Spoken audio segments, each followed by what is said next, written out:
Gandhinagar phone કરે બાપુ જભા ફાટી જાય એવો માહોલ છે સાતલપુરમાં. સાતલપુર, રાધનપુર, ચાણસ્મા, સમી આ બધા વિસ્તારના ભાજપ વાળા હંતાઈને સાંભળતા હશે. આમ જનતાની પીડા કોઈ દિવસ નહીં સાંભળે, પણ ગોપાલ ઇટાલિયા આજે સાતલપુર આવ્યો છે ને તો બધા ધ્યાનથી મીંદડાની જેમ હંતાઈને આમ સાંભળતા હશે. અમસ્તા નહીં સાંભળે, આજે જ સાંભળશે. 20 વર્ષ સુધી સળંગ દાબ દબાણ અને દંડાની સરકાર ગુજરાતમાં ભાજપે ચલાવી. આપણા છોકરા ક્યાં? તમે જેને મત આપ્યો એ ભાજપના નેતાના છોકરા ક્યાં ફરે? જોયું કોઈ દિવસ? સાતલપુરમાં વિસાવદર વાળી થશે? સાતલપુરમાં વિસાવદર વાળી થશે? મીંદડા ફોન કરી દેશે બાબુ માહોલ બગડ્યો છે, મજા નહીં આવે.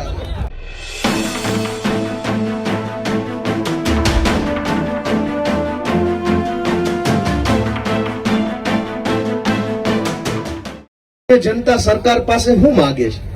આપણે કોઈ ટિફિન માંગ્યા કે મામલતદાર ઓફિસેથી 50 લોકોને ટિફિન મોકલો? ના, આપણે ક્યાં ટિફિન માંગ્યા?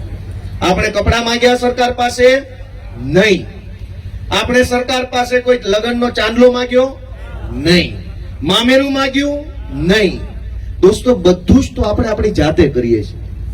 બધું જ જાતે કરીએ. સરકાર પાસે શું માંગીએ છીએ કે ભાઈ અમારા બાળ બચ્ચાઓને થોડુંક ભણતર ગણતર આલો, અમારા ઘરમાં કોઈ બીમાર પડે તો કોઈક ઇન્જેક્શન આલો, અમારે કંઈક ખેતરમાં વરસાદના માવઠાના કારણે નુકસાન થાય તો 2 પૈસા આલો.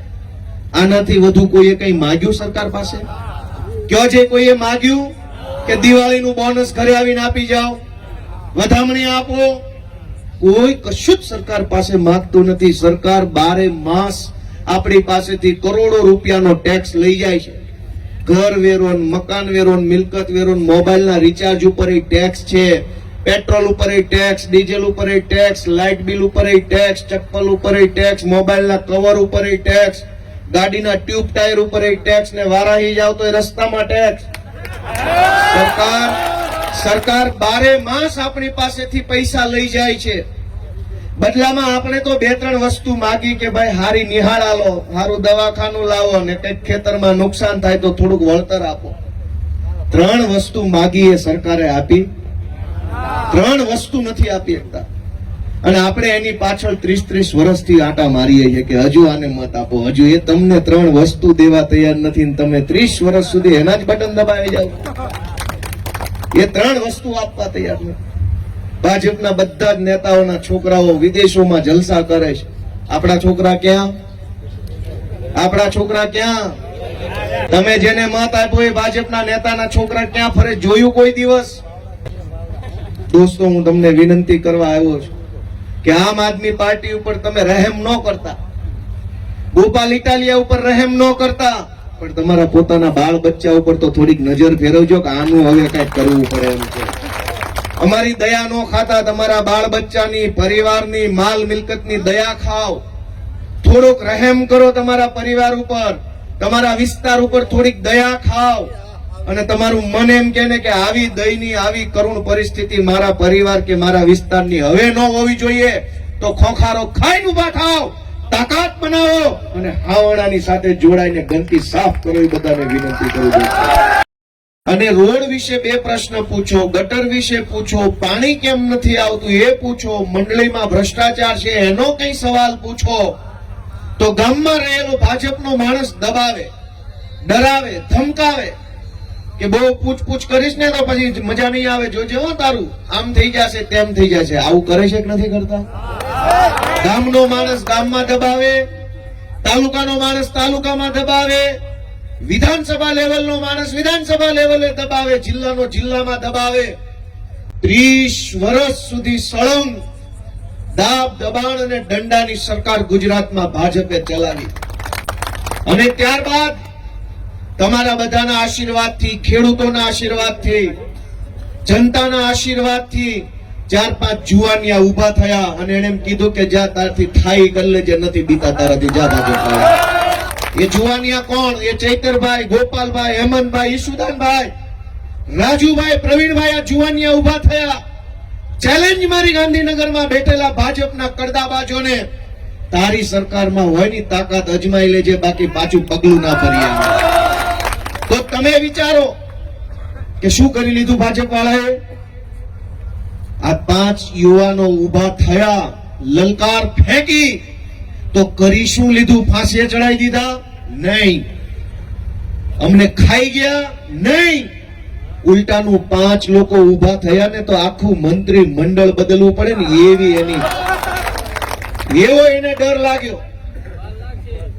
દોસ્તો, હું આ વાત એટલા માટે કહું છું કે સાતલપુરમાં આવ્યો તો મને અહીંયા કાગળોનું લિસ્ટ પકડાવવામાં આવ્યું.